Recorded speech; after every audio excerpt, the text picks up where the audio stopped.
अस्सलामुअलैकुम।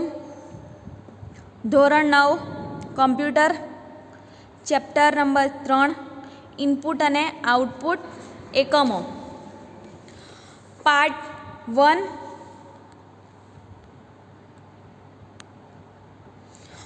હું મંસૂરી મિસબા। આજે આપણે ચેપ્ટર નંબર 3 વિશે જોવાનું છે। એમાં ઇનપુટ અને આઉટપુટ સાધનો વિશે આપણે જોવાનો છે। તો એમાં આજે આપણે જે પણ સાધનો છે ઇનપુટ, આજે આપણે આ પહેલા પાર્ટમાં ઇનપુટ સાધનો વિશે જોવાનું છે, બરાબર છે। તો સૌથી પહેલાં ઇનપુટ અને આઉટપુટ વિશે થોડું જાણી લઈએ। તો કે કોઈ પણ કાર્ય કરવા અથવા સમસ્યાના ઉકેલ માટે કોમ્પ્યુટરના ઉપયોગકર્તાએ કોમ્પ્યુટર સાથે ક્રિયા પ્રતિક્રિયા ઇન્ટરેક્ટ કરવાની જરૂર પડે છે। એટલે અહીંયા કહેવાનો મતલબ એ છે કે છે ને આપણે કોમ્પ્યુટર પર કોઈ પણ કામ કરવું હોય તો કોમ્પ્યુટર સાથે ઇન્ટરેક્ટ થવું પડે, એને ચલાવવું પડે, બરાબર છે। જેમ કે તમારે નોર્મલ કોઈ કેલ્ક્યુલેટર ઓપન કરીને તમારે સરવાળો પણ કરવો હોય તો તમારે શું કરવું પડે? ઇન્ટરેક્ટ થવું પડે। એનો મતલબ કે તમારે કીબોર્ડ પરથી તમારે જે વસ્તુનો સરવાળો કરવો છે, જે આંકડાઓ, એ આંકડાઓ નાખવા પડે, પછી માઉસ વડે એના પર ક્લિક કરવું પડે, કીબોર્ડથી કરી શકાય।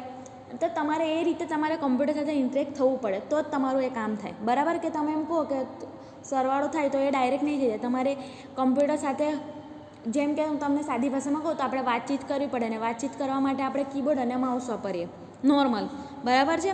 આગળ જોઈએ, કોમ્પ્યુટરનો ઉપયોગ કરતા પાસેથી ડેટા અને સૂચનાઓની જરૂર પડે છે। એટલે કે તમે જે આપશો, એટલે તમને હું એમ કહું કે તમારે નોર્મલ એક મેં તમને એક્ઝામ્પલ આપ્યું કે તમારે કેલ્ક્યુલેટર પરથી કામ કરવાનું છે, તો તમે શું કરશો? કેલ્ક્યુલેટર ઓપન કરશો અને એમાં તમે ડેટા અને સૂચનાઓ, તમે ડેટા એટલે કે તમે જે આંકડાઓ નાખો એ તમારા ડેટા, સૂચનાઓ એ તમે પૂછે ને તમે કંઈ અલગથી આપો એ પ્રકારની, અને ઉપયોગકર્તાને પણ કોમ્પ્યુટર પાસેથી પરિણામની જરૂર પડે। હવે તમે જે આંકડાઓ એમાં નાખ્યા તો આંકડાઓ પછી તમને આન્સર મળશે ને કે 5 + 10, અને એના પછી તમે એના આન્સર તમને મળશે, તો એનો આન્સર આપણને 15। તો આપણને પણ આ પરિણામની કોમ્પ્યુટર તરફથી આપણને જરૂર રહે છે, બરાબર છે। આગળ જોઈએ, જે ડેટા અને સૂચનાઓને કોમ્પ્યુટરમાં દાખલ કરવામાં આવે છે, આપણે જે કોમ્પ્યુટરમાં દાખલ કરીએ એટલે કે કીબોર્ડ કાં તો માઉસથી, તેને ઇનપુટ કહેવામાં આવે, ગુજરાતીમાં કહેવાય તો અહીંયા નિવેશ કહ્યું છે, બરાબર છે। આગળ આપણે જોઈએ, કોમ્પ્યુટર જે પરિણામ આપે આપણને જેમ કે જે જવાબ મળ્યો 15, એ શું છે? આપણું આઉટપુટ। ગુજરાતીમાં એને કહેવાય નિર્ગમ, ઇંગ્લિશમાં આઉટપુટ અને ગુજરાતીમાં આપણે એને નિર્ગમ કહીએ। આગળ જોઈએ આપણે ઇનપુટ અને આઉટપુટ માટે જે એકમો, એટલે કે એકમોને ઇંગ્લિશમાં કહેવાય ડિવાઇસ, બરાબર છે।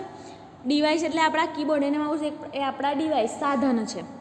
નિવેશ અને નિર્ગમનું કાર્ય કરે છે તેને ઇનપુટ આઉટપુટ એકમો, ટૂંકમાં IO, આવી રીતે લખાય IO એકમો, અથવા પેરિફેરલ્સ, ઇંગ્લિશમાં કહેવાય પેરિફેરલ્સ અને ગુજરાતીમાં કહેવાય પરિઘી એકમો કહેવાય છે, બરાબર છે। જે એકમો નિવેશ અને નિર્ગમનું કાર્ય કરે છે તેને ઇનપુટ આઉટપુટ એકમો, ટૂંકમાં IO એકમો અથવા પેરિફેરલ્સ પરિઘી એકમો કહેવાય છે। આગળ જોઈએ, નિવેશ નિર્ગમ એકમો ઉપયોગકર્તા અને કોમ્પ્યુટર વચ્ચે પ્રત્યયનું માધ્યમ સાધન છે। એટલે કે તમારે નિવેશ અને નિર્ગમ એકમો ઉપયોગકર્તા જે વાપરે છે કોમ્પ્યુટર અને યુઝર, એ બંને વચ્ચેનું વાત કરવાનું માટેનું સાધન છે, બરાબર છે। આગળ આપણે જોઈએ ઇનપુટ ડિવાઇસ વિશે। આપણે હવે જોઈએ કે આપણે આ વિડીયોમાં આપણે ઇનપુટ ડિવાઇસ વિશે જોવાનું છે આ ટૉપિક। તો ઇનપુટ ડિવાઇસ કયા કયા છે આપણે એની સાથે જોઈશું। ઇનપુટ ડિવાઇસ એ કોમ્પ્યુટરને નિવેશ પહોંચાડવા માટેનો એકમ છે। કીબોર્ડ અને માઉસ સૌથી વધારે પ્રચલિત ઇનપુટ ડિવાઇસ છે। તમને એક્ઝામમાં પૂછાય સૌથી વધારે પ્રચલિત ઇનપુટ ડિવાઇસ કયા છે, તો કે કીબોર્ડ અને માઉસ, બરાબર છે। આગળ આપણે જોઈએ, કીબોર્ડની કોઈ પણ કી દબાવવાથી માઉસનું કોઈ પણ હલનચલન અથવા તેને ક્લિક કરવામાં આવે ત્યારે તે કોમ્પ્યુટરને એક ચોક્કસ ઇનપુટ સિગ્નલ મોકલે છે। કીબોર્ડ અને માઉસ ઉપરાંત બીજા અનેક ઇનપુટ ડિવાઇસ ઉપલબ્ધ છે જે આપણે આજે જોવાના છે, બરાબર છે। જોઈએ આપણે એમાં કોમ્પ્યુટર સાથે વપરાતા વિવિધ ઇનપુટ ડિવાઇસની યાદી નીચે આપેલ છે। એમાં જોઈએ આપણે કઈ તો પહેલું કીબોર્ડ, પોઈન્ટ અને ડ્રો ડિવાઇસમાં એટલે કે નિર્દેશ અથવા રેખાંકિત કરવા માટેના એકમો, જેમાં આપણે માઉસ પણ જોશું। આગળ સ્કેનિંગ ડિવાઇસ, ઇલેક્ટ્રિક કાર્ટ આધારિત સિસ્ટમ, સ્પીચ રેકગ્નાઇઝેશન ડિવાઇસ એટલે કે ધ્વનિ ઓળખ સિસ્ટમ, અને વિઝન આધારિત એટલે કે દ્રષ્ટિ ઓળખ એકમ. બરાબર છે. આ બધા ડિવાઇસ આપણે જોવાના છે, જેમાં આપણે હવે જોઈએ કીબોર્ડ. આ બધું તો તમને ખબર જ હશે. કીબોર્ડ વિશે આપણે જોઈએ આગળ.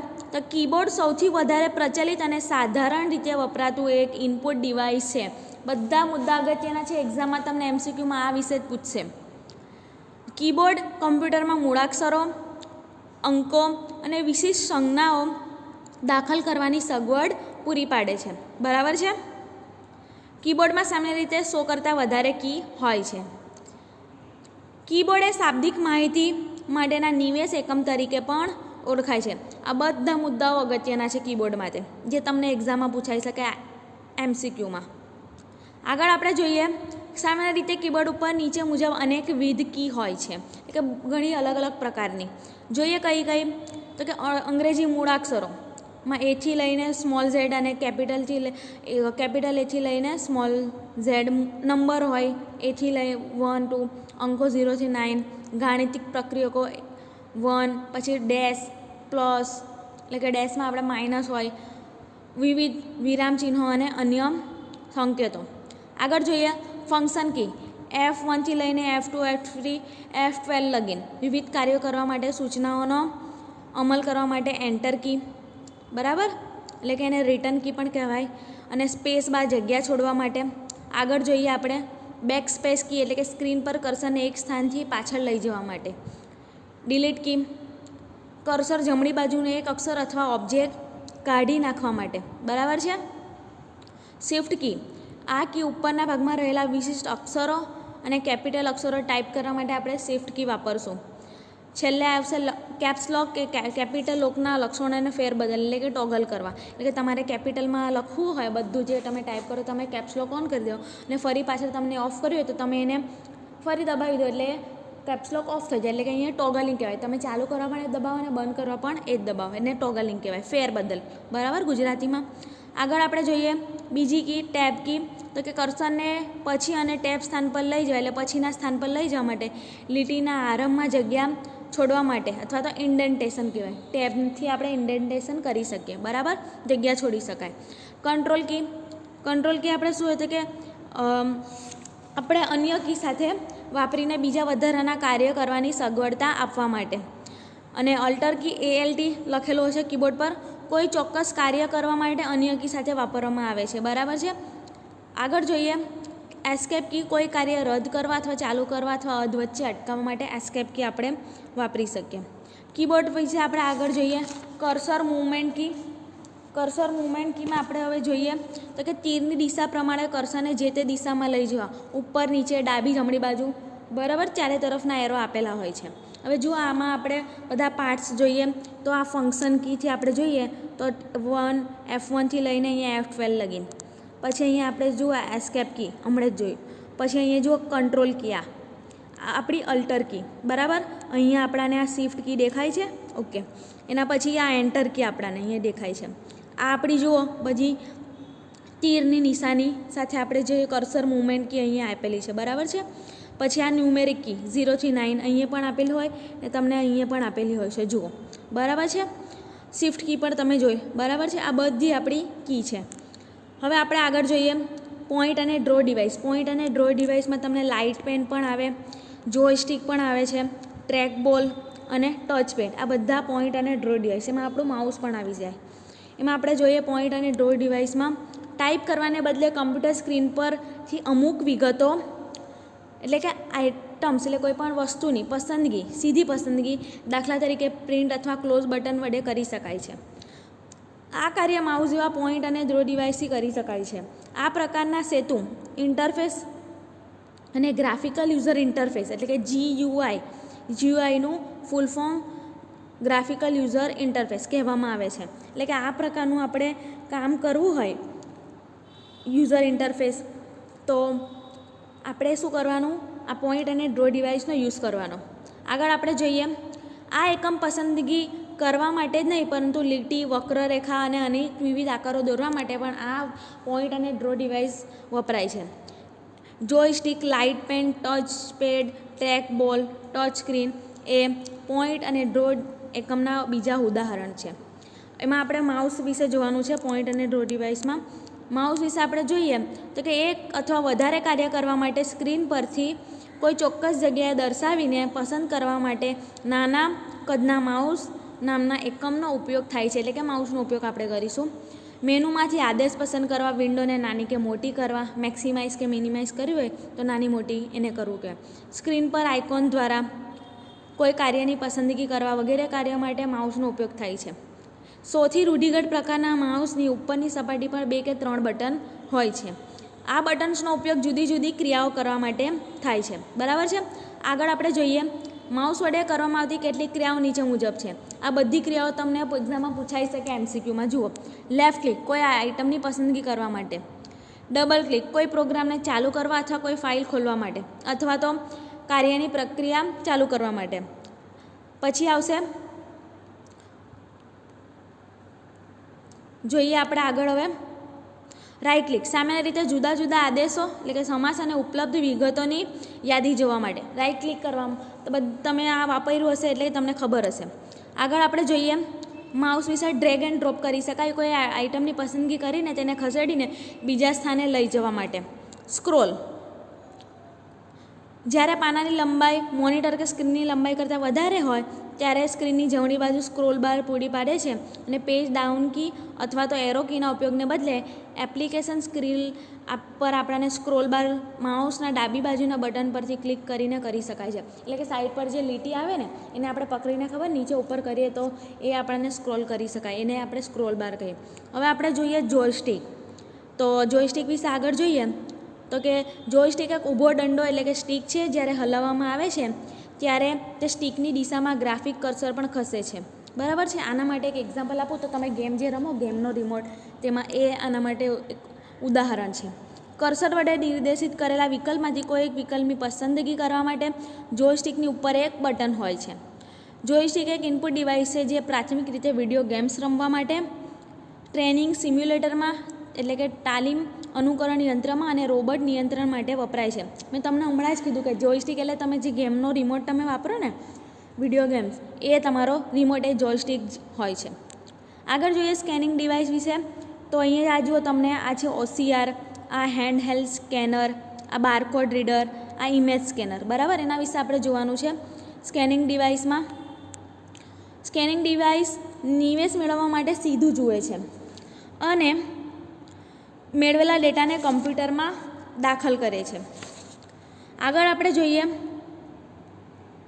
કીબોર્ડ દ્વારા કોઈ પણ દાખલ કરવાની કે સ્ક્રીન ઉપરથી કંઈ પણ પસંદ કરવાની જરૂર રહેતી નથી. આ માટે આપણે શું કરવાનું હોય છે, ફક્ત સ્કેન આદેશ આપવામાં આવે છે અને ડેટા સીધા દાખલ થઈ જાય છે. આગળ આપણે સ્કેનિંગ ડિવાઇસમાં જોઈએ તે સમયનો બચાવ કરે છે અને ટાઈપ દ્વારા થતી ભૂલોને ટાળે છે. તસવીર, નકશા અને ઉચ્ચ ગુણવત્તાવાળા દસ્તાવેજને આપણે સીધા સ્કેન કરીને કમ્પ્યુટરમાં દાખલ કરવામાં આવે છે. હવે આપણે એમાં જોવાનું છે ઇમેજ સ્કેનર આવે છે, બારકોડ સ્કેનર આવે છે, ઓપ્ટિકલ કેરેક્ટર રીડર OCR અને ઓપ્ટિકલ માર્ક રીડર OMR. બરાબર છે. એના વિશે આપણે જોઈએ તો આ જુઓ ઇમેજ સ્કેનર છે. એના વિશે આપણે જોઈએ આગળ તો કે ઇમેજ સ્કેનર એ કોપિયર મશીન જેવું છે, એટલે કે કોપી કરી આપે, જેમાં દસ્તાવેજ મૂકવામાં આવે અને દસ્તાવેજનું ચિત્ર કમ્પ્યુટરની મેમરીમાં ડિજિટલ સ્વરૂપે સંગ્રહ થઈ જાય. બરાબર છે. આગળ આપણે જોઈએ દસ્તાવેજને ઇલેક્ટ્રિક ચિત્ર ઇમેજમાં ફેરવવામાં આવે છે. બરાબર છે. આ શું કરે, તમારી દસ્તાવેજને ઇલેક્ટ્રિક ઇમેજ એટલે કે ચિત્રમાં ફેરવી દે. આગળ ઇમેજ સ્કેનર માટે જોઈએ આપણે આ ઇમેજને આપણે બીજા કમ્પ્યુટરમાં મોકલી શકાય, એટલે કે કોઈ બીજામાં કમ્પ્યુટરમાં આપણે એને સેન્ડ કરી શકીએ. તેની નકલ એટલે કોપી કરી શકાય અને પ્રિન્ટ પણ કરી શકાય છે. આ છે આપણું બારકોડ સ્કેનર.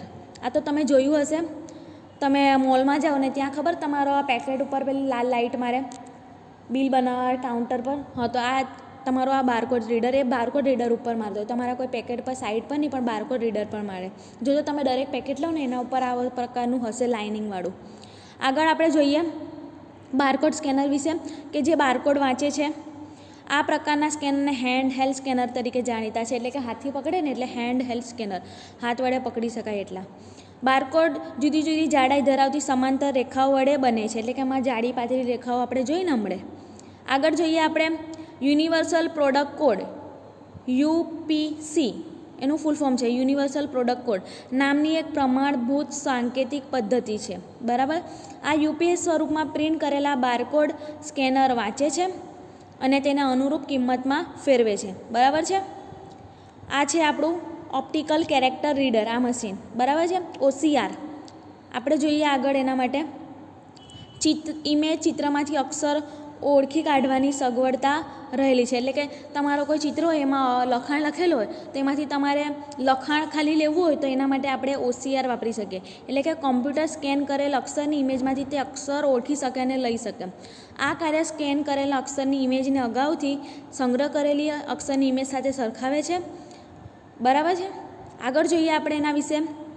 આ સગવડતાને કારણે દસ્તાવેજની ઇમેજમાં પાછળથી સુધાર વધારા થઈ શકે છે. તે પ્રકારના દસ્તાવેજ સ્વરૂપે રૂપાંતર કરી શકાય, એટલે કે એને એડિટ કરી શકાય તે પ્રકારમાં એ રૂપાંતર કરે છે. આ પ્રકારના સ્કેનર ઓપ્ટિકલ કેરેક્ટર રીડર OCRનું ફૂલ ફોર્મ છે ઓપ્ટિકલ કેરેક્ટર રીડર OCRનું તરીકે પણ જાણીતા છે. બરાબર છે. આગળ આપણે જોઈએ OMR વિશે આપણે જોઈએ ઓપ્ટિકલ માર્ક રીડર. બરાબર છે. ઓપ્ટિકલ માર્ક રીડરમાં આપણે જોઈએ તો કેટલાક વિશિષ્ટ પ્રકારની પેન કે પેન્સિલ વડે કરેલા ચિહ્નને આપણે ઓળખી શકીએ છીએ. OMR તમે જોયું હશે, તમે જે તમારા MCQ માટેની જે એક્ઝામ આવે છે જેમાં તમે 4 ટપકીમાંથી કોઈ એક ટપકું ભરી દો OMRની અંદર, તો એ આ ઓપ્ટિકલ માર્ક રીડર મશીન વડે આપણે એને ઓળખી શકીએ. એમાં જ સ્કેન થઈને ચેક થાય. આ પ્રકારના સ્કેનર ઓપ્ટિકલ માર્ક રીડર, એટલે કે ઓપ્ટિકલ માર્ક રીડર OMR તરીકે ઓળખાય છે. OMRનું full form optical mark reader. બરાબર છે. હવે આપણે આગળ જોઈએ OMR કાગળનું પાનું જે તમને પ્રશ્નપત્ર સાથે મળે અને જેમાં બહુ વિકલ્પ પ્રશ્નપત્રના જવાબો ચિહ્નિત કરેલા હોય છે, એટલે તમે એને ચિહ્ન કરી દો અને પછી તમારા ટીચર્સને આપી દો. બરાબર છે. આગળ આપણે જોઈએ એમાં આ છે MICR ચુંબકીય શાહી અક્ષર ઓળખ, એટલે કે આગળ એના વિશે આપણે જોઈએ તો કે મેગ્નેટિક ઇન્ક કેરેક્ટર રેકગ્નાઇઝેશન ટેકનોલોજી આમાં આવે છે. બેન્કિંગ ઉદ્યોગમાં આ ખાસ વપરાય છે. આ જુઓ MICRનું full form magnetic ink character recognition. આ ફૂલ ફોર્મ તમને એક્ઝામમાં પૂછાશે. આગળ આપણે જોઈએ તે ચેકની ઝડપી પ્રક્રિયા માટે વપરાય છે MICR. આ ટેકનોલોજી પ્રિન્ટ કરેલા દસ્તાવેજમાંથી, એટલે કે ચેકમાંથી એકાઉન્ટ નંબર જેવી માહિતી સીધી જ વાંચી લે છે. બરાબર છે. MICR. આગળ જોઈએ MICR વિશે તો કે MICRના સંકેત મનુષ્ય દ્વારા ઘણા સરળતાથી વાંચી શકાય છે અને સમજી શકાય, જ્યારે બારકોડ એ મનુષ્ય દ્વારા સરળતાથી વાંચી શકાય છે પણ એને સમજી શકતા નથી. લાઈનો હોય તો આપણે એને વાંચી શકીએ નંબર, પણ એને સમજી ન શકીએ. અહીં આ માહિતીને વિશિષ્ટ ચુંબકીય શાહી, એટલે કે જે આયર્ન ઓક્સાઇડમાંથી બનાવવામાં આવે છે તેનાથી વડે લખવામાં આવે છે, એટલે કે એમાં જે લખાણ લખેલું એ આ ચુંબકીય શાહી, એમાં આયર્ન ઓક્સાઇડમાંથી બનેલું હોય એ પેલું શાહી. આગળ આપણે જોઈએ ઇલેક્ટ્રોનિક કાર્ડ રીડર. બરાબર છે. ઇલેક્ટ્રોનિક કાર્ડ રીડર માટે આપણે જોઈએ તો કે નાના ઇલેક્ટ્રિક કાર્ડ રીડર નાના પ્લાસ્ટિક કાર્ડ, જેને આપણે ઇલેક્ટ્રોનિક કાર્ડ કહેવામાં આવે છે, તેના પરથી માહિતી વાંચે છે. કાર્ડમાંથી ડેટા વાંચીને કમ્પ્યુટરમાં લઈ જવામાં આવે અને તે શું કરે છે, બેંકના ઓટોમેટિક ટેલર મશીન, એટલે કે ATM ઓટોમેટિક ટેલર મશીન, ATMનું ફૂલ ફોર્મ ના જે કાર્ડ હોય છે અને ક્રેડિટ કાર્ડ, આ પ્રકારના પ્લાસ્ટિક કાર્ડ છે જેમાં કાર્ડ ધારકોની માહિતી લખેલી હોય છે. કાર્ડ રીડર વડે આપણે શું કરી શકીએ બીજું તો કે કાર્ડ રીડર વડે આપણે ચાલુ લેવડ દેવડ, એટલે કે જેમ કે કોઈ બિલની ખરીદીની માહિતી ઉમેરવામાં આવે છે કે તમે ઓનલાઈન તમે ક્યાં બહાર ખાવા જાઓ તો તમે આ કાર્ડથી પેમેન્ટ કરો તો પેલું કાર્ડ રીડર તમે આપણે ઇમેજમાં જોયું એના વડે કાર્ડ સ્વાઇપ કરી લે અને પછી એમાંથી આપણે બિલ કટ કરાવી લઈએ. બરાબર છે. પે કરી દઈએ ત્યાંથી. આગળ આપણે જોઈએ સ્પીચ અને વિઝન ડિવાઇસ. બરાબર છે. તો એમાં સ્પીચ એટલે કે ધ્વનિ, એટલે કે તમે કંઈ બોલો, રેકોર્ડ કરો, અને વિઝન એટલે કે તમારો ચહેરાને આપણો ફોટો કાં તો ફેસને આપણે કેપ્ચર કરીએ કોઈ કામ માટે. આપણે જોઈએ એના વિશે આગળ. અનેક પ્રચલિત નિવેશ એકમો ઉપરાંત બોલીઓ અને દ્રષ્ટિ આધારિત સ્પીચ અને વિઝન નિવેશ એકમો પણ જાણીતા છે. સ્પીચ અને વિઝન ડિવાઇસ આપણે જોવાનું છે હમણાં હવે આગળ.